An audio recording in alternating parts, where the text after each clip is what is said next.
Welcome to Media in Minutes, where I talk you through important concepts in media and communication. Ever been told that television's going to rot your brain? Or that violent video games will turn you into a homicidal maniac?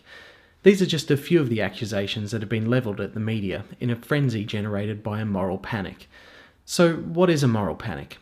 It's basically any widespread anxiety about an issue that's said to threaten the very fabric of society. Moral panics often occur around forms of media technology. It seems that people are deeply suspicious of new media. Writer Douglas Adams put it best when he said that anything invented after you're 35 is against the natural order of things. This sort of anxiety is nothing new. In fact, around 400 BC, classical Greek philosopher Socrates was concerned that the advent of writing would create forgetfulness, and people would generally know nothing. In the 1860s, British politicians blamed popular culture for delinquent behaviour. One argued that cheap publications and theatre performances of an immoral character would lead children to a life of dishonesty and vice. Fast forward to the 1950s, when American psychiatrist Dr. Frederick Wertham published a book called The Seduction of the Innocent, which claimed that comic books were a danger to children.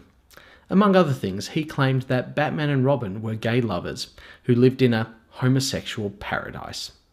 Without a shred of evidence, he claimed that reading the light-hearted adventures of Batman and the Boy Wonder would encourage children to entertain homosexual fantasies.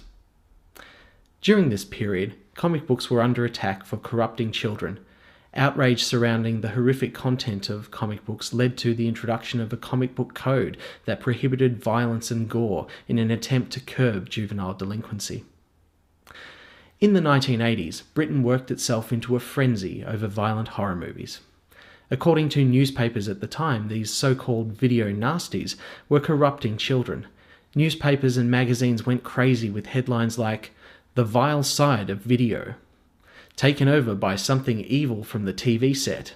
This article was apparently about a child who was possessed by one of these video cassettes. Public concern led Parliament to introduce the Video Recording Act of 1984. Many of these films were banned outright or censored for a British audience.